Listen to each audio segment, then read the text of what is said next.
Welcome to Improv for the Podcast. On this week's episode, Welcome to Improv for the Podcast. On this week's episode, we'll hear from Liam, Clancy, and Jaymie Parkkinen about their new improvisational exploration, The Park. Let's hit it!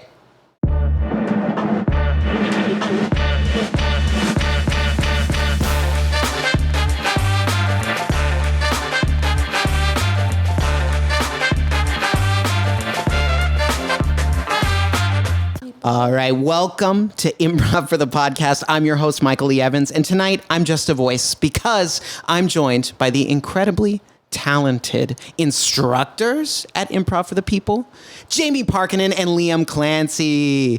Liam, Jaymie, thank you so much for joining us. How are you both doing this evening? Good. I'm doing well. Doing good and doing well. All right. I can't ask for much more than that.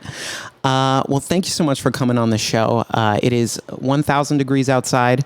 We're all huddled in a room full of lights. You're wearing headphones. Thank you for making this trek for me. I appreciate it. So tonight, we're here to talk about, I'd say, a recent endeavor, an exploration, if you will, that the two of you have partaken related to improv. Now, for our audience who doesn't know at home, the last time Liam was on the podcast, which was episode 2, he was a student at IFTP, but now, many 40-plus episodes later, he's now a faculty member. So Liam, we only know you as a student, but now you're Liam, the faculty member. So welcome to the show. Thanks. Yep. Thanks. Welcome to the show. It's the big leagues. You're a different person now. Pico Boulevard on Tuesday nights. It's the big leagues. We've never seen anything like it. So I want to ask you a little bit. So the park, what is the park exactly? Because I keep saying it and the audience is like, Michael said this 50 times. So tell me about it a little bit. The park is a 2-person improvisation group. We originally started, Jaymie and I started just doing a couple rehearsals together in January just to do some duo work and play around, see what that's like. And then we started doing shows in April.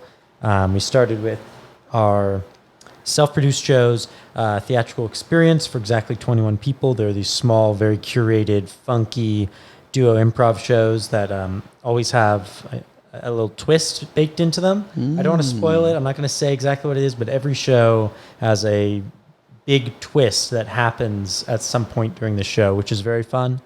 And then we've also since then put on a short form show. We're trying to bring back a really big short form style show with competing teams and scores and judges. We had one of those in June. We have another one September 16th. And then we also have a residency at the West Side Comedy Theater in Santa Monica where we perform every other Monday night at 9 o'clock. Am I missing anything? Literally nothing was left out. That was incredibly thorough. Thank you, Liam. All right. So as I mentioned to you off air before we started recording, in some of the conversations we've had, both on the podcast and off the podcast, we've talked about how it feels modern improv, especially maybe in the United States. We kind of reached a point where things feel stagnant or it's no longer moving or no longer exploring anything new, trying anything new, right? We stick with the same old games, the same old long forms. Was the park born out of that idea? I don't know that it necessarily was originally. It was more so I liked Liam's style. I could tell he had a spark about him that I was interested in, and so I asked him to start doing rehearsals, and we started rehearsing together. We didn't know what it was. There was no objective. There was no goal necessarily, at least that I had in my mind. And then as we started playing, we started seeing these patterns and themes, and the more we started talking, we started to realize there's these things in improv that it would be so fun to like break away from or do something differently, just to see what would happen. And then sometimes things don't work out that great. Fine, you don't have to do it again. But it was more just it started to become more of an exploration, and then we started finding some success in some things, and that was really fun and exciting to, I don't know, kind of break what the rules are, but then also still find success. So it kind of then shows like the meaninglessness of some of the rules, or maybe meaninglessness is too strong of a characterization.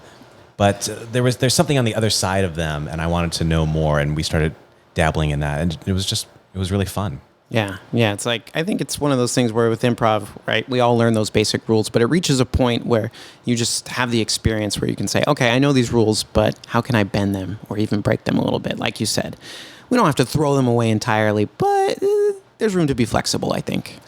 Yeah. You don't have to say fuck you to the rules just because they're rules, but it's more of asking why rather than rejecting them out of hand. So it's more approaching it with curiosity than it is out of rebellion. Yeah. Necessarily. So it's been interesting and productive, and it's exciting because it feels limitless. Which before you start breaking rules, it feels limited, and so I like that possibility and potential. Yeah. Yeah. Questioning allows you to see beyond those limits, like you said. And I think that can be really important because if we're feeling limited by these rules in improv, that's really going to change how you perform on stage. You're like, nope, can't do that, can't do that, can't do that. You don't want to be on stage thinking about things you can't do. You want to be able to think about what you should or what you can do. Yeah. And I don't want to speak for everybody in the world, but I think many of us are trying to find our own voice. And I think it takes a while before you even realize that you don't know what your voice is because you're just trying to get your footing. And so you're learning the rules just to kind of get something underneath your feet. And then after a while, to me, it felt unsatisfying. I'm like, this doesn't feel right for me. And then that's when the questioning comes in, is you have to question things and push things away in order to create some space for yourself to explore within it. If you just adopt the rules wholeheartedly, maybe you're one of those few people that is a complete fit, but a lot of people I feel like chafe against it. So I don't know. I feel like I'm talking a lot. That's okay. Okay. So you mentioned at first, right, these rehearsals between the two of you just started because you recognized Liam's style and you're like, hey, I like your style. I like your work on stage. And over time you were rehearsing and you discovered that there was something there. And was there, you feel like a form that you were creating or just the types of scenes you were doing? What was that spark? I wouldn't say there's form. There's not really a form. There's no strict form we follow at all. But there are certain tendencies that have started to come up, I guess. And even this, it's not like, oh, this is what we do. It's more like, here's some places where we're having fun recently. A lot of fun. We have a lot of fun. Sorry, I blanked. We don't have a lot of fun. We have a lot of fun playing inanimate objects. That was something we discovered. There was no thesis that just immediately appears, right? We have a lot of fun playing inanimate objects. We had a lot of fun snap editing where there were no swipes or tag outs. We would just start a brand new scene in the middle of a scene. So one performer might have moved on to initiate a new scene. This next performer doesn't realize they've moved on for a new scene. They're still in the old scene. You get two performers of this.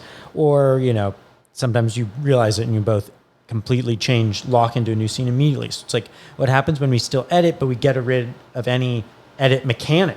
Yeah. What do those look like when those edits are just immediate? We have a lot of fun with repetition, finding one thing, filling up a bottle of water with spacework and just doing that over and over and over for 10 minutes and seeing what that births. We do a lot of, we're very, very physical, moving around a lot, throwing our bodies at stuff. We use a lot of props. We'll grab anything in the theater is fair play for us. I don't know. I think that's not a form, but those are the things that I think if you see one of our shows, you'll likely see bits and pieces of those things come up, which are pretty not standard improv moves. So you mix props with space work. Yeah, I guess I wouldn't. It's not like, oh, we do this. We mix props with space work. It's if I want to drink this audience member's Diet Coke in front of me, I'm gonna just grab it and do it. Yeah. Well, let's see what happens. Yeah, it's based off feel in the moment. Right. That's another good point. Something we talk about a lot is playing from inspiration. So not making a move until we're inspired to make a move. So sitting in this moment that we're currently in. If the scene opens and the two of us are sitting down reading newspaper, we're not going to panic and go, oh no, we haven't established who, what, where. It's been 30 seconds in silence. just going to live until we feel the inspiration take over the scene. And it's led to some really fun work that feels very different than like improv talk or improv dialogue. You know, improvisers in scenes don't talk like normal humans. No. They talk like improvisers in scenes. Yeah. And I think a lot of what we've been doing makes what we're doing feel, even though it's more abstract, it also feels more natural in a weird way. And yeah. It doesn't feel like that contrived improvness. I don't know. That didn't answer your question at all, but it kind of circled around it. Yeah, I think it did in a way, though, mentioning essentially there is no form, right? It's formless and mostly based upon inspiration of the moment, which I think can be interesting in a scene because, like you said, in traditional improv, we have an objective in that, right? It's like, I want to have a good improv scene. So I stick to these rules and I'll have a good improv scene. So our dialogue can be clunky or driven by an objective, but true to life. But that's a false premise. If I stick to my glasses. That's a false premise. If I stick to these rules, I'll have a good improv scene because most terrible improv scenes are from people trying to do that. Yeah, they're thinking too hard about those rules. about the rules, and they're not playing. And then it's like, oh, the rules have gotten in the way of the fun. Like the rules are not some, grade marks to live up to. That's like they're tools that you get to use to help. Everything is just help you find the fun, help you discover the fun, push you towards the fun. Yeah, that's the end of that diatribe. One thing, maybe two things that I wanted to add to that. I agree with everything that Liam said. And I think one thing we've been playing with, and I think these are reciprocals of each other, so it might just be one thing, but it's tension and trust. Like I feel like, the sitting and just reading a newspaper and waiting for inspiration to happen requires so much trust that something will happen and that something, or maybe nothing does happen, but that's enough. Either it's both trust in your own abilities and then trust in your partner's abilities as well to like not break the tension just because they're nervous that nothing's happening. So we sit in these moments and create immense amounts of tension, which requires a lot of trust in order to keep going, because I feel like most improvisers would feel a little tension and then want to break it because tension makes people nervous, even the performers themselves. So we build tons of tension doing these things. And then when we feel like the moment is right, and that's usually when that inspiration happens, then break it. So that tension and trust is an interesting thing that I'm exploring in this duo with Liam. And it seems to be something that's very new. I don't see other improvisers doing that. That's one thing I feel like we've been having some success with, and then lots of fun with too, because I feel personally challenged because I feel the tension rising like in my chest, like, oh God, this is 2 minutes of silence where we're just sitting staring at an audience. No one's laughing. The tension in the room is like, what is happening? And then something does happen inevitably, and it like breaks the tension, and it's huge, and it's an explosive release. And it's really fun to play with those extremes, and not just fill everything with dialogue. Yeah. Let there be beats, long beats, because I hear 2 minutes and I go, oh my gosh, that sounds crazy. And as a performer, I imagine that, like you said, you can feel it rising too. You feel it with the audience of like, when is something going to happen? When is something? But I think it's so much more rewarding, like you said, when you wait and you both know, okay, this is the moment. This is the moment now. Well, totally. And I think it's differentiating the internal monologue versus the feeling of inspiration. And that feeling of inspiration like lives in like your gut, chest area. And then like the monologue in your brain is telling you, do this, say this, do this. This is, you have to turn that off enough so that you can hear what's going on. Because I think you'll feel the inspiration. You'll feel the tension in your gut just naturally. I think we do that as human beings. And so it's almost, you have to do less in order to kind of get to that space. And I think not everybody, but many people are so nervous that they can't turn the volume down on their internal monologue enough to listen to the rest of themselves. Yeah, but it's been fun. Yeah, definitely. And I think, I would imagine the 2-person format helps because, one, there's no one who's going to come in and end that scene too early or edit too early. Like you said, doing those snap edits in the moment. It's up to the two of you to decide, hey, this beat's over, let's move on. Or those moments of tension, right? You can let them sit as long as you want without the pressure of getting clapped out, tagged out, whatever that is. And it gives you so much freedom and flexibility because it's just the two of you, which is both amazing and terrifying, I would imagine. It's true. I want to have that with ensembles too. Like I want ensembles to trust each other. Oh my. Have some water. You talk. Well, I think it's one of the benefits of a duo is that there's only one other person who you have to build great chemistry with. Yeah. Most improv defaults to like, teams of 6, 7, 8, 9, 10. And that's just a much harder task. It's it's fun, but it's just way harder in its own ways. I mean, I think if you're a newer improviser, duo might sound terrifying because you're like, oh, I'm on stage in every scene the whole time. But for an experienced performer, like it's super fun, and it's like it's almost easier because it's like, okay, there aren't all these my relationship with Jaymie, Jamie's relationship with the third person, the third person's relationship with the fourth person, fourth and three, 4 and me, Jaymie and 3. Like that's like a whole crystal like matrix. I don't know if that's a real thing, but I made it up. Of relationships that you have to manage and understand and learn each other's preferences and how scenes with this person work. There's like just a lot more work there. So even though duo might seem like more work, I think in a lot of ways it's a simplification, and the simplification is very fun. And I think a lot of our scene work is simple too. I think we do a lot of very simple, like, here's the thing and we're just going to do it. We're going to play it.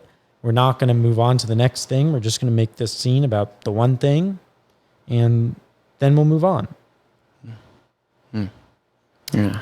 We had a recent show that was very simple, and I was thinking about it, and it's the most quintessential clown show you could have had because the plot, and we're going off the rails, but I'm talking, so edit this as you wish. But the plot was, I wanted a tomato to make salsa, and Liam's character was eating the last tomato in the house. So that's the plot, is I want tomato, salsa, obstacle. That's our plot. I'm in. Right? Super simple. That was the entire 30-minute show. But it was clown in the sense that the objective of making salsa gets derailed, and then that derailment gets further derailed, and that derailment gets further derailed. You get farther and farther away from the plot, and then all of a sudden you remember, oh yeah, this is about the salsa, and then you have to bring the salsa back, but you're already down this huge rabbit hole, totally unrelated to salsa. And it's very fun to have something so simple be like the plot, and then just constantly pepper it with just nonsense and gibberish and little bits and pieces. But I think you can only do that when you have simple plots or simple scenes and stories. Yeah. Because if it becomes too complicated and there's too much math involved, then I think you have so much to keep track of that you can't play in it. It's like somebody, I can't even remember who, but someone's like, chess is a very simple game, but you can make super complicated moves. So when you have a simple scene, you can get really complicated and dig into the nuances of it, as opposed to if you have a complicated game like Settlers of Catan, it's like you're very limited because there's so much going on that you can only make small, very simple moves. And so there's an inverse relationship between how complicated your scenes are and I think how much fun and play you can find within it. And so, yeah, I don't know. I think words are really the trap. The more words you put into your scene, then the more plot and crap you have to keep track of. But then again, sometimes it's helpful to have words for clarifying context. So it's, again, there's no rules. It's just you have to start feeling this balance. Yeah, whatever the scene needs. Yeah. Yeah. And what does a scene need? Most times, the scene needs to be played instead of explained. That's something I see a lot, that Jaymie and I talk about a lot. A lot of people they'll find something fun, and then they'll start to explain what that fun thing is instead of just doing that fun thing. And those are where words just get messy, where it's like you're using extra words to explain this thing when it's like, I'd rather just see you do it. I'd rather see you do it in silence. That's what I think. Does that work? Every scene just needs to be played? I don't know. I think why not? Yeah. I think if you're not playing in your scene, then who even wants to watch or be in this? It's like you could have a scene without play, but like those aren't the scenes we enjoy. Yeah. What was your question, Michael? I asked, how's the weather? But you answered it great. I wanted to tie it back because you mentioned for, I guess, kind of the overall plot or the premise for that show, right? It was you wanted to make salsa. Liam was eating the last tomato. For your openings, or I guess those premises, is that an organic initiation? Are you getting some sort of audience suggestion? How do you start those shows? So we had a conversation with one of Jaymie and I's mentors and coaches, Chris Alvarado, he's around here. Yeah, too. friend of IFTP. Yeah, friend of IFTP. We had a big conversation with him about suggestions. We took one of his classes. We spent like 45 minutes the whole class talking about what is the suggestion? What's the relationship to the suggestion? And it got us thinking like, oh, let's try to do a show where we get a suggestion and then live in that suggestion for the whole show. A lot of times if you get a suggestion for like an object or one word, it's like, we get that. And then there's like some fancy, cutesy way of mentioning it once and then it never really is used again. Yeah, we get it out of the way. Yeah, it's like, oh, we dealt with that. Exactly. It's like, we did our suggestion homework. Now we can do improv. And it's like, okay, I guess that's fine. But why even get one if it's like, oh, now we have to do the homework to get rid of it so we can play. So let's either not get one at all or get one and just hammer it over the head. So the show Jaymie's referencing, we went out, we asked for just one word object. We don't do any sort of opening. We said one word object. Someone said tomato. We said tomato, go. And then his very first line was something about the salsa. And then I started eating the tomato and we're off. And the whole show, I had the tomato. Tomato gets lost, gets stuck in the ceiling, climbing around the stage, trying to get up to the ceiling to get the tomato, and then it's tomato, tomato, tomato, tomato all the time. It's like, oh, wow, that's a fun way, which is another thing I don't see other people doing is taking the suggestion and beating it to death and then beating it to death again. To the point where it's like becomes so absurd how much you've focused on the suggestion.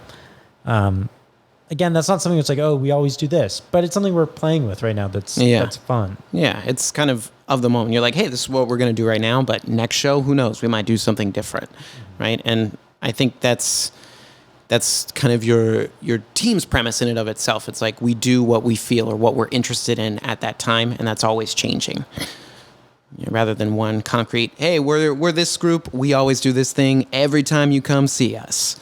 Because we know there are teams out there like that, and they find their niche, and that's great.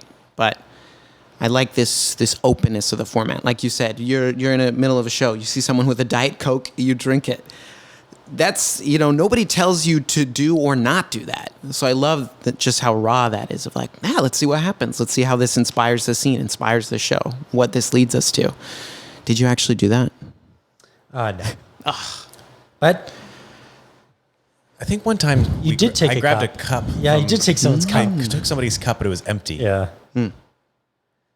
But yeah, we play a lot with breaking the fourth wall. We'll talk to audience members.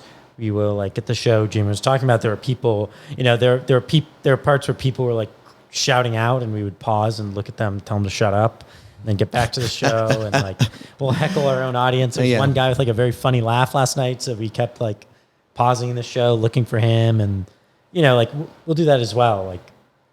There's this other layer of we're dead. We were so serious, locked into being these two dumb British guys arguing over the fucking tomato, and then we'd snap into breaking the fourth wall, and it's like, oh, whoa, we're also self-aware that we're just two idiots on a stage right now while also committing as hard as we can to this one thing. And that is a very fun juxtaposition too, where you snap out of it and snap back in, and the audience is like, oh my God, whoa. Yeah. They get it that they're just performers, even though they're so committed, which is another just fun little trick. But a lot of the stuff we do would get us in trouble at other theaters. They'd be like, no, that's not how our theater does it. We do it this way. Even IFTP. And I think part of what a great performer is I can play different styles. Yeah. I'm not going to be at a IFTP show, throwing my shoe at an audience member, which I would do at the show we have on Monday nights. Yeah. So it's just kind of like the different styles in different places, but Yeah. it is fun also to get to play a style that's like, we feel, someone described us as dangerous. Like another great improviser out on the West Side, she was like, you're dangerous. You guys are the dangerous. And she said that like 2 weeks in a row. And at first Jaymie and I were like, I don't really know what that means. And then we were talking about it last night. We're like, we kind of are dangerous. Like all of our shows are a little dangerous. And you can feel that the audience feels a sense of like, this is a little nerve wracking for us, which is fun. It's fun to put an audience in a place besides just like, John's Chuckle Hut, something where they're like feeling something besides just laughter is a fun place to put a crowd. Yeah. Now, I am a season ticket holder at John's Chuckle Hut, so kind of hurt my feelings on that one, Liam. Is there a chuckle season? There is. This month it's Laughs for August. That's what the season's called. But just wait, the winter season's coming out. There's all the seasonal shows. Christmas for Crack Ups. It's a classic. Yeah, I go every year. Fun. Yeah, absolutely. Now, I want to tie back to something you said earlier in the interview, Liam. You mentioned exploring short form as well, or doing, I think you mentioned either a short form show or just exploring those typical games that we play. So with short form, I think we all know, we've all seen those books. It's like 3 million short form improv games, or we go on improvencyclopedia.org. You look through, they got a million things. I mean, that's what I do for this podcast most weeks, right? But I wanted to ask, is there something you're trying to do in the short form space as well? Kind of explore that a little bit, just shake up the traditional games we know, like ABC Game, New Choice. Yeah, well, we actually recorded a whole podcast episode about short form on Jaymie's podcast, The Comedy Fix. Jaymie, Chris Alvarado, and Sam Miller. There we go. I got it. We did that like last week. So no, subtle, I'm on an original. Not a subtle plug at all. Actually, like a really unsubtle plug. But episode 68. Yeah. So we've been talking about this a lot recently. Yeah. We actually do the opposite. We're not going to those short form games being like, how can we make them punk? How can we break the game rules? It's actually the opposite, I think, with those. With those, we're like, people started to shit and complain on these games so much. Like, they don't belong in shows. Like, long form's the real art. We're like, no. Like, what happens when we put on a show where we really respect these games and play them as well as we can, and play the games in the way they're meant to be played in a competitive, show, high octane environment. And honestly, a lot of times those games are used in teaching for newer people, most of those games. That's what I do every Tuesday night. Mostly I teach games, short form games, and we do them and play them and try them. But rarely do you see a whole team of seasoned pros who know what they're doing get up and just murder at short form. Yeah. Right? It's almost become this form of learning where it's like, this is the thing we're going to make you do while you're learning. But then once you're ready to perform, you're never going to do this again because it's just for people who are learning. And I kind of reject that premise. I'm like, I think we could do a good show with short form too. So we do like a pros versus Joes style. We have a team of like professional improvisers. Matt did the first show. Oh, wow. And Jonathan Magnum and, Justin Michael Terry, all these people. And then we have a team of like rookies who are, they're rookies in the sense that they like don't have TV credits, but they're all like killer improvisers. Yeah, they're all pretty good. And they know all the games, and they've been doing it, and they perform all the time around LA and stuff. So, and we put them against each other. They play games. We have judges. Judges give them scorecards. It's a whole hoot and cadoodle. And that next one's coming up September 16th. That's 6 weeks. September 16th. Yep. I don't know what day of the week that is, but Saturday. There you go. All right. Very cool. I think you raise an interesting point, because a show of pros playing short form games, that would sell out at John's Chuckle Hut for sure. It's never been seen before.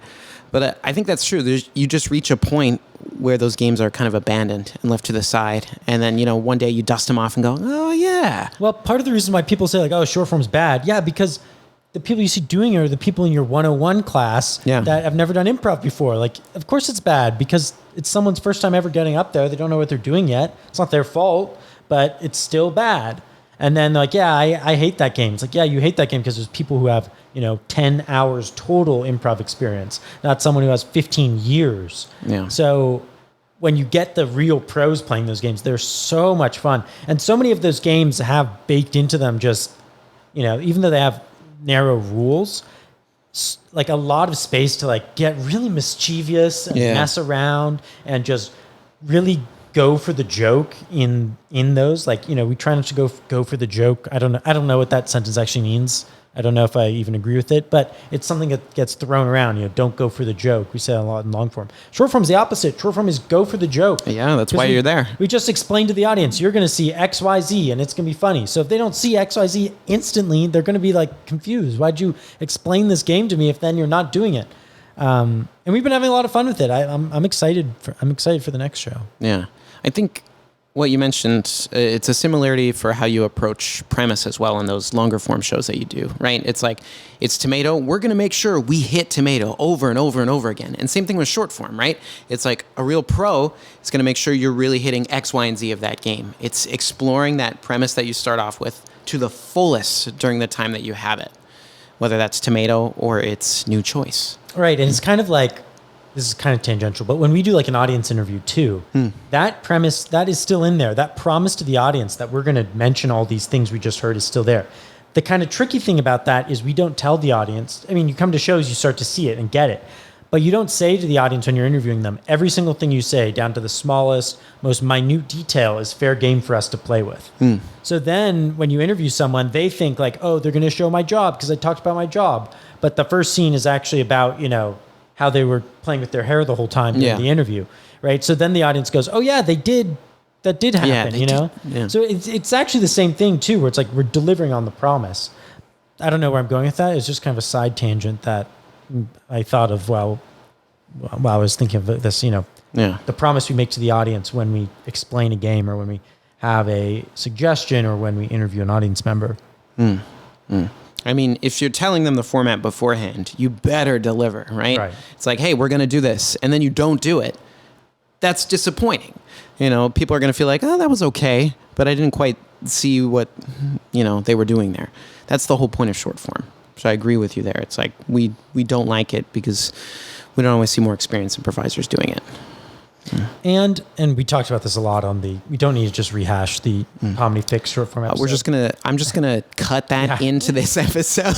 But people should listen to it. It's a great episode. But another thing about short form is just the stakes are higher.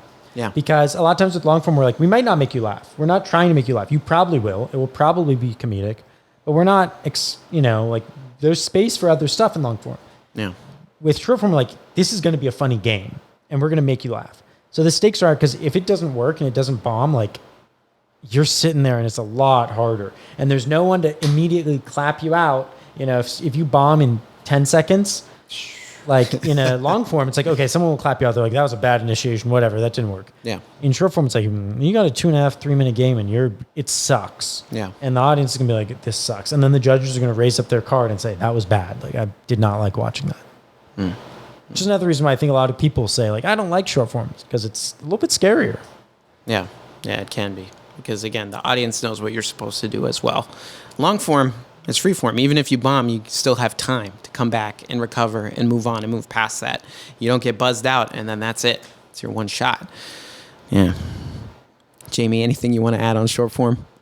Yeah, I mean, I think Liam's and my approach to the short form show is to kind of give it a certain amount of respectability, because it's like, I think about it, and maybe this is tangential and weird, but I think about it like modern architecture. Like modern architecture used to be very cool and cutting edge in the 50s, and then it got adopted into the corporate world. That's why every corporate environment has a modern architecture, and it kind of cheapens the value of it.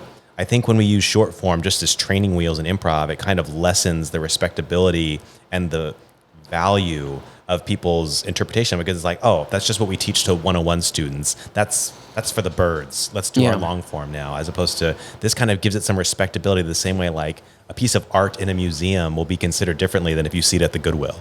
It's like that same piece could be there or in the Goodwill, but give it the respectability context and people will consider it as such. And I think that's kind of what we're trying to do with some success, I think. So I'm looking forward to the next show as well. Yeah, absolutely. I mean, that format sounds like a lot of fun. Pros versus Joes. Michael, it's so fucking fun. Oh my gosh. gosh. No idea. It was... I don't. I was the host of the show. Ooh. Actually, I didn't even perform it. I guess hosting is performing in a certain respect. But I was the host of the show, and like scenes. We had a strict 1 hour show. We had to get out within an hour. Yeah, keep it tight. We had to, just because of the venue's rules. Yeah. So I had to keep an eye on the clock. But some of the scenes were so funny that I lost track of time. I was just watching as an audience member. I wasn't even like looking for the blackout to edit the scene because it was so funny, and they were just killing. They were just killing Michael. It was a hot hour. Yeah. Now I have to ask. You mentioned judges. How do you score a short form scene? Well, you could do it easily. You look at it, you go, was that good or bad? You give them like scorecards. They have 1 through 5 laminated. We all know what shit improv is. I can throw out ones all day. We all know what's 5. Liam, let's do a level 1 scene right Yeah, now. give me a level 1 scene. Let's do 1, 2, 3, and 4, and 5. All right, so this one. Let's do maybe 1, 3, 5. Okay. 1, 3, 5. That sounds good. Do you want it 1, 3, 5 or 5, 3, 1? I want to see 1, 3, 5. Okay, so we're gonna improve. Got it. Yeah. Are we doing a short form game or just a scene? We should do the same short form game for each one, so we have some kind of control. Trying to think. ABC, that's like too obvious. Just don't know the alphabet. Let's do. All I can think of is New Choice and ABC. That's so sad. There's so many more. What did we play at the show? I mean, most of them are like 3-person games, though. Yeah.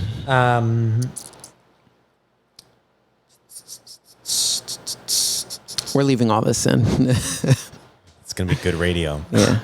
I'm trying to embrace the tension, just like y'all are in your show. Just with a podcast, it's just 2 minutes of people thinking. Absolutely. Yeah. I mean, we could just do. It doesn't have to be. We could just do scene. The same suggestion. Scene. I love that game.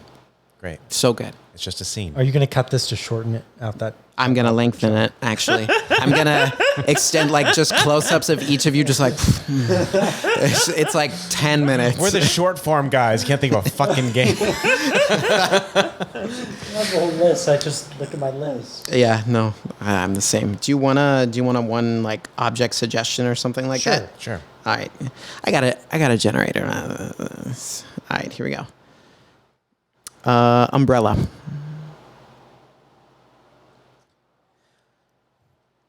What are you doing? I was trying to find my umbrella. Do you know where it went? Why do you need an umbrella? It rains every Tuesday here. It's Tuesday today. I'm upset. You're upset every Tuesday. I'm upset every Tuesday because I think that you, when I get the umbrella, find me there, and then I'm why are you looking at me? What, are you going to say something? Say something. Why won't you say something? Say something. Why won't you say something? Yes, but I will on my own time. You always try to tell me what to do, and where's the umbrella? Blackout. The manager at John's Chuckle Hut just texted me. He wants to book you guys for a show. So that was live. It is. Well, for him it is. He's out there. All right. So that was level 1. Do we want to do same suggestion? Level 3. Sure. All right. Your suggestion is umbrella. Boy, Steve, definitely is raining out there today. Oh boy, it's coming out in cats and dogs. You know, I'm glad I have a business partner like you to work with. Makes me happy. Me too. I love you, John. Oh, wow. That was super forward. But it's what business partners do. We put our emotions forward. We put our emotions forward. We talk about them. We talk about Don't you love me back? John? The Plinsky files got to be filed by the end of the day. John, why are you walking away from me? I got to get to my desk. Your desk is next to mine. I'm married. I'm divorced. We're out of K-cups. I'll get you K-cups if it'll make you love me. My umbrella's got a hole in it. I got wet while I was walking. You got work. what? Blackout. Oh boy. He no longer wants you at John's Chuckle Hut. He hasn't heard the 5 He yet. said that was too advanced for his audience. All right. Same suggestion, level 5 or 5 points. I don't know. Umbrella. Here, stand next to me. Okay.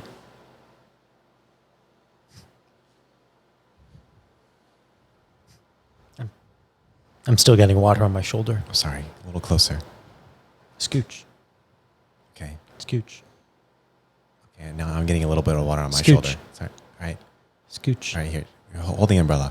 Okay. Scooch. Okay. Scooch. Are you dry yet? Yep. Okay, good. Gosh, you smell nice. It's perfume. And chocolate. I love those two. I'm getting really wet. Can I come in? No. You're wet. You're going to make me wet if you scooch in. You're right. Thank God I've got this other umbrella. Oh, it's very pretty. Can I Yeah. Yeah, come in. scooch? Okay. Scooch. All right. Scooch. Okay. Are you dry yet? My shoulder. Still getting a little rain on it. Okay, come on in. Scooch. Uh-huh. Scooch. Okay, I'm getting a little wet now. Scooch. All right. Scooch. All right, I'm in the rain. Gosh, you smell good. It's perfume. Blackout. So is what makes a level 5 scene mumbling? It's tone. I think it's tone. I'll tell you what I tried to do in the level 3 scene was make Tell me. sure I labeled my who, what, where. Yeah. Like really explicitly, clearly early on. Yeah, I could tell. I think the level 1 scene is I'm panicking and I'm Yeah. going to put all the pressure on my scene partner to give me all the information. Just pimping. It's Yeah. where are you? What am I? Who are you? What's this? I'm not going to add anything. The second one is, okay, I found my improv feet a little bit. We started talking about short form because of this, but this I think is also just progression through improv. Yeah. I have my feet on me a little bit. I know I need to get the who or where out. It'll make things easier. Let me get them out, but it's going to come out a little heavy handed, right? Yeah. And then the level 5 is pulling the label back. Yeah. You know, I don't know if that level 5 is the greatest scene ever, but I think it's something interesting about not Yeah. knowing the relationship between these two people. Makes it almost more interesting than if we knew that, you know, they were dating.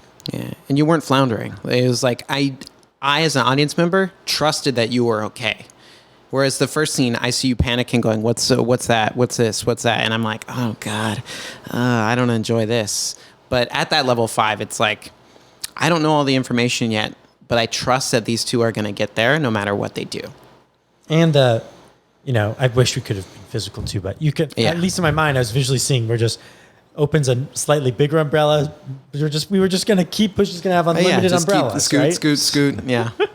So stupid. Yeah. I mean, you're limited by this podcast, right? It's my 1 through 5 was similar. 1 was like I'm making no choices. I'm fighting with you over nothing. Yeah. And then I don't know why I'm doing anything. Yeah. Level 3 was I'm gonna tell, not show. That was kind of my thing. So I love you. Like I'm just gonna come out and like throw it on the table right away.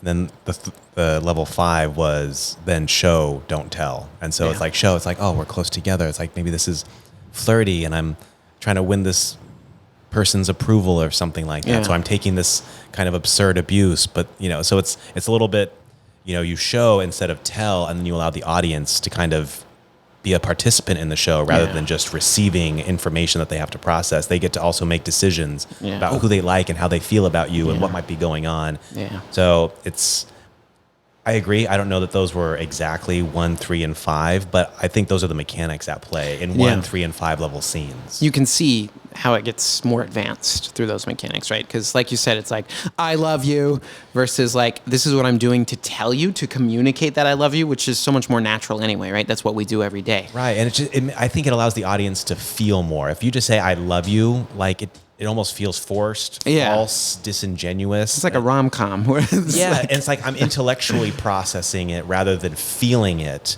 And then, but when you see like cute little moments happen on stage, that's when the audience can like feel that little meet cute that you see in nice, you know, romantic movies and stuff like that. So yeah, I think it's show don't tell. That's that higher level stuff. Yeah, it comes through. I think in the 1, 3, and 5. That was a lot of fun. I also think like a 3 is a great place to be as an improviser. Like very, very, very few people ever get to the kind of that 3 middle intermediate range where it's like confident. I know who where's going to help me. I'm going to make the strong choice to say I love you to someone, which is like a supercharged, big swing to get deepen the relationship and figure out who we are to each other. Especially as like two coworkers. That's like saying I love you in a context where it might not happen. Like those are all like pretty advanced moves. There's nothing wrong with that. No. There's nothing wrong with that. Just after a while, I'm like, it's like, okay, well, what's next? Like, instead of, I think Jaymie described it perfectly. Like, instead of, now we're really comfortable telling the audience all this stuff. Let's stop telling them things and let's show them and make them have to be the one that feels the same thing the characters are feeling and realizes, that guy loves that other character. Yeah. It goes from, I know how I feel, so I'm going to say it too. Do you know how I feel? Let me show you. Mm-hmm. Right, the question changes, which I think, came through. And, to do 1, 3, and 5 on the spot, I think it's pretty good. Sitting down, no space work, no blocking, trapped to your seats and your headphones. So we'll take it. So now I understand how you score improv right there. I see it. Yeah, we have the judges and also, another thing about the judges is it's a little bit of like kabuki theater. Yeah. Like WWE wrestling where it's made up, right? The judges are there. They're performers too. Part of their job is to kind of tease the performers as well and complain about them. And if the performer bombs, to like really shit on them in a way that's very funny, as opposed to that like takes the pressure off that performer. Not like, oh, you're a failure, but more like, that was so funny how you floundered this thing. Yeah. In its own way. And so it's not real judging like, a sports referee or something. They're part of the performance and the entertainment. Yeah, because they make even those low moments, they can make them so much more fun by commenting and talking about it after. By talking about how bored they are, how they wanted to fall asleep. And all our judges, we get our other improvisers. Great improvisers. So they're great at saying the thing that's going to turn. It's like we may have watched a boring scene and now the audience is like, man, that seems boring. But then the judging part after that scene is one of the funniest parts of the show. It's like, okay, well, that made up for this scene being garbage. Yeah, so no matter what happens, it's you've got gold. It's a great structure. You've got gold. We got gold, baby. Gold in this room, right here. All right, gentlemen, I got a couple more questions for you before we wrap up. And by a couple more, I mean a question for you both. So thinking about where you've come so far, starting just rehearsing, spending some time outside of our regular structured classes and shows, just exploring. And talking about how your format, right, focusing both on short form and really honoring short form, as well as exploring long form and focusing on inspiration rather than a specific structure or specific guidelines. Is there anything that you haven't explored yet or haven't played with yet on stage that you're hoping to in the future, or a path that you'd like to go down a little bit in your work with your improv? It's like, you know what, we've been focusing on beating up the premise lately, but, maybe next show, this is something I'd like to try. Jeez, I feel like that's all I think about all day. Like, I want to do everything. I want It's hard to hone in everything. on one thing. I want to be good at all of it. I want it all. I want the character work. I want to be a character master. I want to be extremely intellectual and smart in how I play traditional style game. I want to add in more physicality. I want to get some clown in there. I want to get in some more, interacting with the audience. I want some more dramatic acting, some really serious, well-acted scenes. I want to be a better actor. I don't know. I feel like I'm nowhere near where I want to be as an improviser, which is part of the fun. It's like every show, every rehearsal, everything is like, can I get an inch closer today? Like, can I do one thing that's out of my comfort zone in terms of improv? Can I push myself just a little bit further? I think you can get good at this art form, clearly, like tons of people have, but you can never you're not going anywhere. We're not going anywhere. There's no path. There's no like goal that's like, okay, once you get to this, you're now, verified good improviser. Yeah. There's only, there's only the process of the art. Like that's all we have. So like, I always want to keep getting better at things because I feel more like an artist in rehearsal rooms than I do on stages. So it's the new stuff is always what's most exciting to me. The skills I don't have yet are the ones I am most interested in. Would you say you feel more comfortable in rehearsal rooms because of the expectation is different? No, I think it's because it's like that's where the sweat is. That's where like I don't really fail on stage. Like, they might have scenes that are flubs or something, but I know how to deliver on a stage. Like I know how to do it. But in a rehearsal room where it's like, okay, now we're going to try this thing we've never tried before. It doesn't really make sense. It's this weird abstract exercise about, seeing how long we can stand on one leg before the other person drops it. And it's like that stuff is where it's hard for me. And that's where I get like challenged. I mean, the audience thinks they're seeing, the artistic process when they come to see a show, which is true to an extent. This is all my own, what I think. But really they're seeing the outcome of the artistic process. They're seeing the finished product. That's why these people are on the stage. That's why you're seeing these people, because they've come through the artistic process and they have a product that they can have developed and is marketable for the stage. The real artistic process is when you have no fucking clue what you're doing and you're in a rehearsal room and you're like, let me try to figure this out. Which is also why I love teaching new people improv for the first time, because it's like, this rehearsal is where the work is. This is where the art is. Like, this is where you're an artist, is where it feels awkward and where you feel self-conscious. You don't know what you're doing. You're scared to get up. You're terrified. It's like fighting through all of that that's the art. Well said.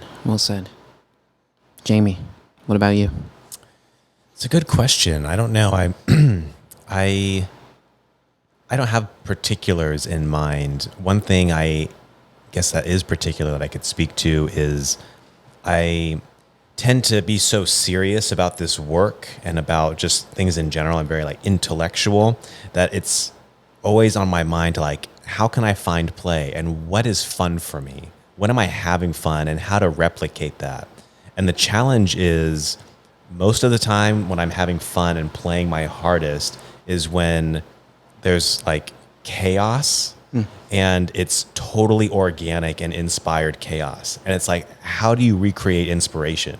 You almost can't by definition. Like it would be forced. And then it's not inspiration. Exactly. And so that's the dragon I'm constantly chasing is like, oh, how do I replicate my inspiration? It's like there's no way to do it. Yeah. So I'm constantly trying to wrap my brain around how to like find moments of inspiration, and I'm able to find them, but like I can't manufacture them at will. Like, oh, it's showtime. Here comes the inspiration. It's like sometimes I'm not feeling it when it's showtime, and sometimes I'm feeling it on my drive after, and I'm like, oh fuck, where was this 15 minutes ago? Yeah, I needed you.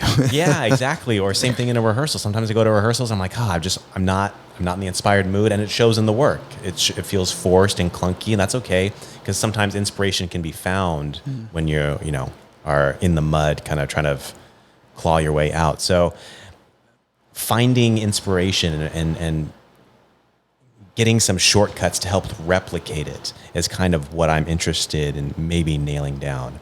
But it's so ephemeral and fleeting that it's part of the beauty of it, but also part of the frustration of it. It's like, how do I replicate this magic? Because like, I agree. My favorite times, it's fun to do a fun show, but my favorite times are in the rehearsal room. It feels like we're in the lab, like tinkering with stuff and like, what if this, what if that, what if this? And then it's all very like inspired. And I think some of the best work Liam and I have ever done happens in a rehearsal room where nobody gets to see it. And so we do fun stuff on stage as well, but it's like, I think the real magic does happen in the rehearsal room. And I think that's what's great about improv too, is, people think of it as like, you're getting ready for the show. The show is the product, like Liam said. But, oh, fuck, did I just lose my train of thought? It was going to be magical. Find that inspiration. Find it. People think Get the dragon. you're preparing for a show. Oh, yeah. What's great about improv is just the practice of rehearsing is enough. If you never, I took a clown class and the clown teacher was talking about, it's like some clowns just like to clown around with their dog. And that's the extent of their clowning, and that's where they have the most fun doing it. They don't need to be out in the street juggling to get validation as a clown. You can just clown with your best friend and stuff like that. Clowning, and I think improvisational performance too. Improv, it happens all the time. You can improvise with anybody, anywhere. It doesn't have to be on a stage in order to be validated. You can do it just with your friends on a road trip or do it in the rehearsal room, and all of that is equally valid. It's not if it's not for the stage, then what is it? You're just wasting your time. It doesn't even count. Yeah, what is this? Just the junior leagues? So I don't agree with that structure, that hierarchy of this is the valued improv and this is the lesser valued stuff. So I don't know. I guess that's not really an answer to your question, but I'm trying to figure out how to replicate inspiration. Good luck. Yeah. Again, the question was, what's the weather? But What do you think, Michael, about 0 for 2. Yeah, what do you think about it, Mike? The weather? Yeah, what do you think about it? Hot. No. Yeah. What do you think about form, not having a form, and these kind of, these play where it's we're using real objects and we're talking directly to audience members in the middle of a show. And what are your thoughts on that? What does that bring up for you? Yeah, because Michael, I think of you as a form guy. Yeah. When I think Michael, I think Harold. Those words go synonymous. I am a form guy. My improv experience bouncing around and all those things, it's always been, about getting to some form or okay, now you're ready for this form. UCB, I spent a lot of time there. That's the whole point, right? You're building up, and then you get to a class where it's just all about Heralds, and you do Heralds over and over again, right? And you're just conditioned to think Herald, first beat, second beat, analogous, time dash, all that, right? So in my head, hearing what you're talking about sounds so radically different. It sounds like a lot of fun because I do also have a theater background, so I like props. I like the opportunity to break the fourth wall, do something different than, this is improv, this is a form, this is what we do. Snap edits sound intriguing because to me, it's radical, right? You're the dangerous guys, the danger boys. Incredibly intriguing. I think I like the idea of that freedom within a show. You're just on stage, it's you and your scene partner. We'll see where it goes. We'll see what happens. We're beating up a premise. We're talking to this person because, they're doing something strange in the audience during the show. They're sitting weird. They're laughing really loud. They're not laughing at all. It's whatever you feel in that moment. Like you said, inspiration. You don't know when it's going to hit. And I think within an improv, how we traditionally see it, inspiration has to be limited, or we limit it to serve the scene, but we don't let inspiration from outside things come through, like the audience, for example, like grabbing someone's cup, taking off your shoe and throwing it, because we think, we can't do that. But you can. And that's almost empowering, I think, as a performer as well. Can we put it on its feet right now? Can I set you and Liam up with a scene? Sure. And have you do it? So, Liam, you can do whatever you think, but Mike, my friend, what I want from you is you'll do a scene, but I want you to do something that will make you uncomfortable, not in a dangerous or weird way, but just something that's really far outside your comfort zone as much as you can in this small situation, just to see what happens. We're just in an exploratory phase. There's no expectation, and you can edit this out if you want. Oh, no, it'll probably stay in. I say that before. So do you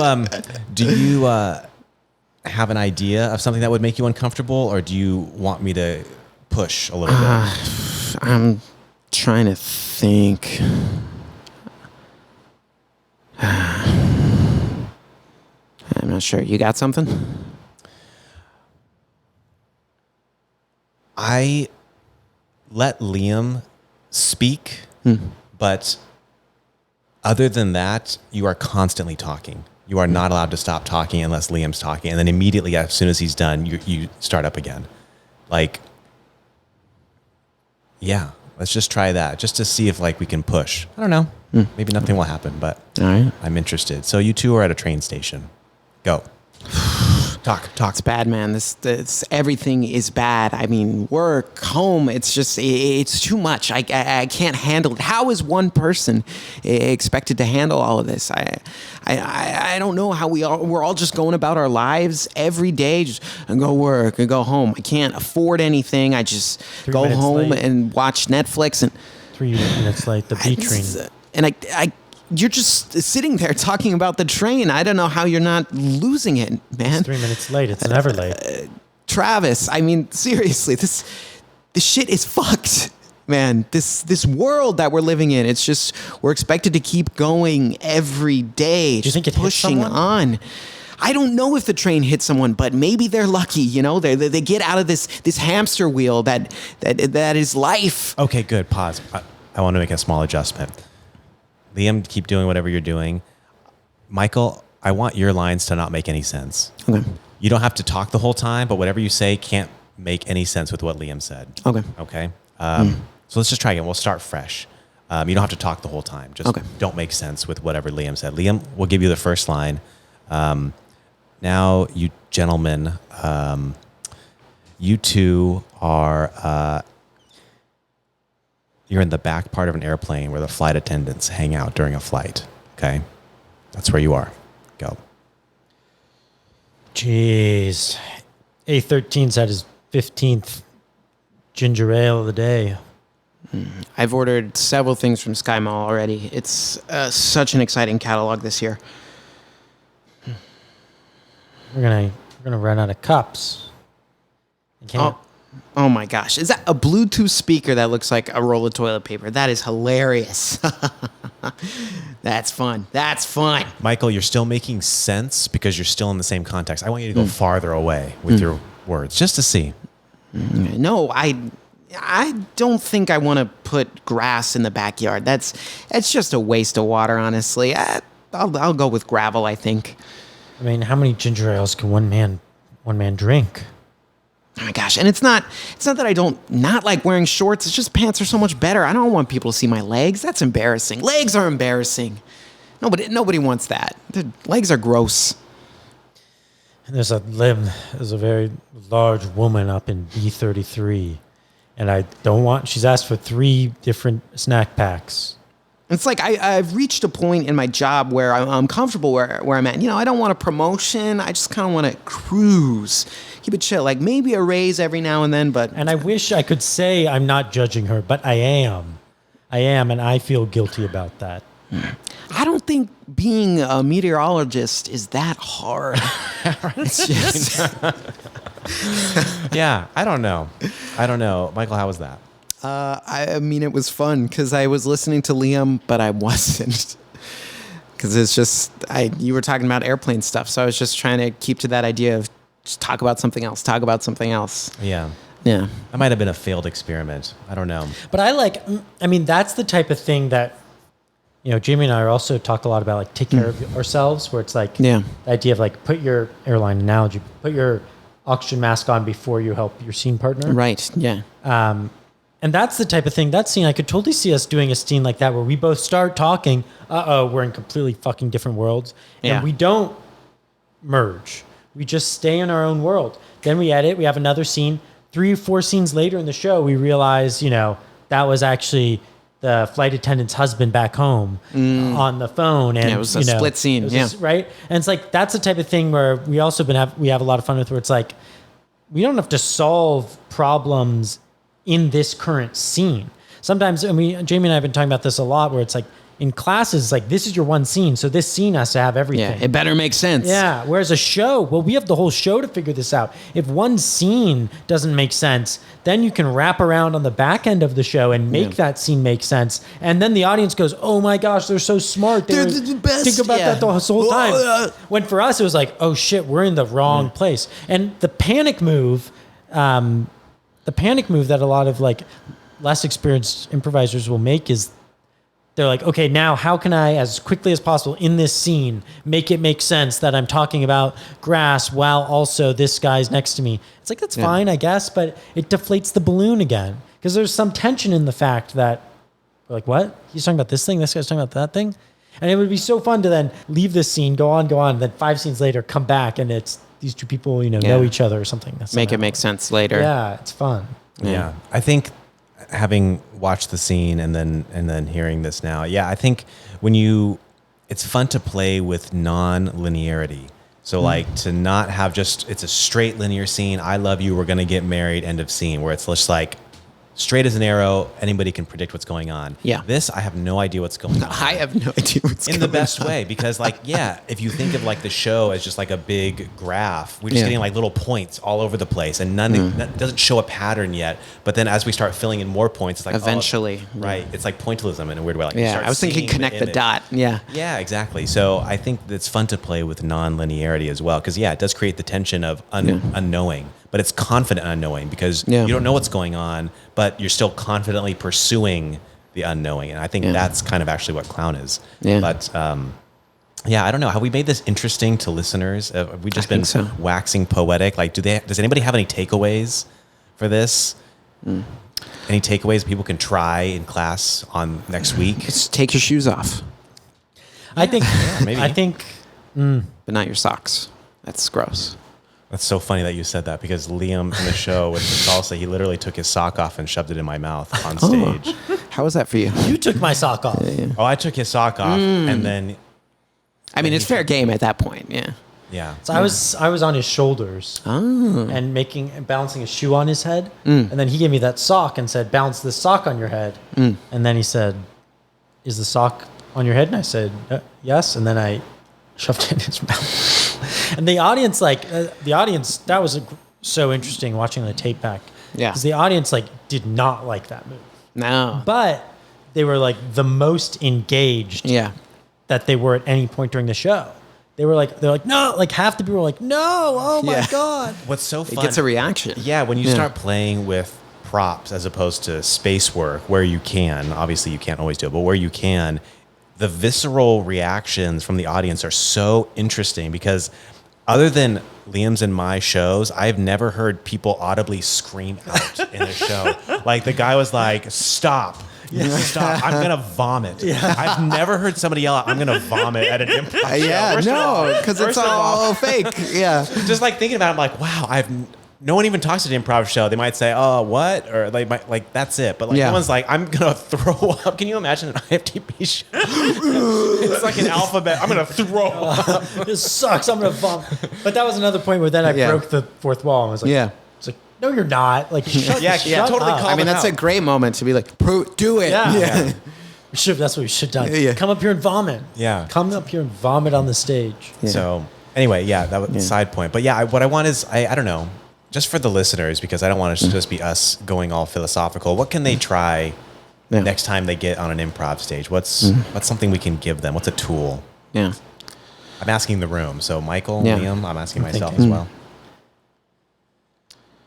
It's the classic English teacher thing, but just show, don't tell. Yeah. I think one thing that can help with show, don't tell, and can help with scenes too, is just choose in a scene to repeat the dialogue line that your scene partner said, and don't say anything else the entire scene. Just see what happens. Yeah. See what happens. Just repeat. They say a line, you repeat that line back to them. They say another line, you repeat that line back to them. Boom, boom, boom. Or, another thing to try, just mess around. Give yourself your own little challenges for dialogue. It's like, say, I won't say more than 10 unique words in this scene. I mean, that's a short form game. Yeah, it is. I mean, those games exist. But it's like, see if you just do that. It's an open scene, but give yourself that challenge and see what happens. All these limits, it's a lot of it is short form game limitations. Give them to yourself, Give yourself the sit, stand, lie down rule of whatever my scene partner is doing in this scene, I will not be doing the same thing. If they're sitting, I'll stand. If they'll stand, I'll sit. I'll sit, right? Without telling anyone, you don't announce it, but you just play it for yourself, and you might start to find some differences in I think that's in general one of the things that we can take from short form too, is just take all the games and rules of short form and just use them in long form scenes. Play them by yourself. Yeah, it can be very, very fun. Yeah. I think I was going to say, tying back to talking about premise, right? Next time you get a premise, really focus on it, beat it up. That's like we said, we so often go, okay, mentioned premise, by premise, and then it's gone. The scene continues, but hone in on it, focus on it, revolve around it, and just see what that does for your scene. Even if your scene partner isn't quite there, you still can kind of help bring that focus back to premise. I mean, don't railroad, but focus on it. And I like, Liam, what you said about using short form, but in long form, right? Using short form in situations where there isn't a given structure like that, and just see what it grants you, what it opens up. Yeah, my thing to try on, if anybody's interested, is actually what I see and heard both of you basically just say, I'm just going to rephrase it, is less is more. Say less, do less, and I think you'll get more out of it ultimately, because when Liam and I beat up the suggestion, it's not just because we're saying tomato 500 times, even though that itself is entertaining, but it's because we're so fucking fixated on tomato and nothing else that we develop a super deep relationship with this tomato. This tomato is a symbol for the success or failure of these characters' lives and relationship. Because there's nothing else. And so because we've invested 30 minutes of emotional equity into this one singular tomato, this tomato becomes this super powerful symbol and represents so much more about these characters in like a very cool theatrical way. So I think less is more. And I mean that. Just speak less, move less. Please don't ever start your scene with a sigh. Everybody's always sighing at the beginning of a scene. So dramatic. Yeah, it's like, Margaret. It's like, you just given away all your theatrical energy. Hold on to that tension in your chest. Pay it off. Yeah, just start. Don't let the audience off easy. Build that tension and then shatter it, as opposed to just, I don't know. Yeah. So less is more, and I think Less is more. You guys were kind of saying that same thing in a different way. Yeah, because if you're focusing on that short form that you're incorporating or that premise, it's like the rest will fall into place, because it'll be easier for you as a performer to be like, okay, right? If they're sitting, I'm standing. If they're standing, I'm laying down, right? Whatever that is. And if you're just doing that, the rest, you won't have to also be like, oh, I need the who, what, where. Oh, I need to make sure to not ask questions. Don't say no, blah, blah, blah, blah. Less is more. I think so. All right. Well, with that said, Jaymie, Liam, thank you so much for coming on the show this evening and talking about the park, talking about short form, and so many other things. When and or where can we catch your next performance? So we do shows every other Monday night at the West Side Comedy Theater in Santa Monica. We also Jaymie and I have comps. So if anyone listening to this wants to come to the show for free, just DM us on Instagram and we'll give you one of our comps. It's part of our package with them. We get comps. I think we get 4 for every show. So nice. we want to give those out for every show. So Yeah. if anyone from IFTP is interested, let us know. We'll send those to you. Then our next show is August 14th, which will be very fun. We got a little trick up our sleeves for that. I can't see it. And then September 16th, we are doing another big short form show at the Santa Monica Playhouse, which will be totally fun. And yeah, follow Jaymie and I on Instagram. That's where we put all of our show stuff and all of that. And yeah, doing tons of other shows too. And it's a blast. Yeah. And I think shows the importance of like, get out there, see improv, see different kinds of improv. Yeah, I think that's how you learn. No one, I think one of the things that I believe very strongly is that people should try improv at tons of different places. Yeah. And it's great to have a home, like, this is my like home-based theater, but like take a class at the other schools, see what you like. You might hate it and be like, oh, okay, but I don't like that style. And it's like, that is how you find your artistic voice. Yeah. Once you start to find stuff you don't like and then find stuff you do like that is how you find your artistic voice. And if you don't know what else is out there, it's hard to know where you sit contextually in the art form. Just see more shows. Everyone should see a lot of shows and go to IFTP shows. When's our next show? August 26th. Yeah, Saturday. I think that's everything. Anything else? Anything else? If you made it this far in the podcast, thank you. Thank you. Yeah, and if you didn't, no thank you. All right. Well, as always, this has been Improv for the Podcast. You can find us streaming on any platform, Spotify, Amazon, Stitcher. I'm sure we all use that. But as always, we'll see you next week with another episode. Thank you for listening. Improv for the Podcast was created by Matt Moore and Michael Lee Evans. Edited and produced by Michael Lee Evans. And finally, presented by Improv for the People. Interested in more IFTP? You can visit us at improvforthepeople.com or on our socials, such as Instagram, TikTok, Twitter, and YouTube. Remember, new episodes are released weekly. Thank you for listening. We'll see you next time.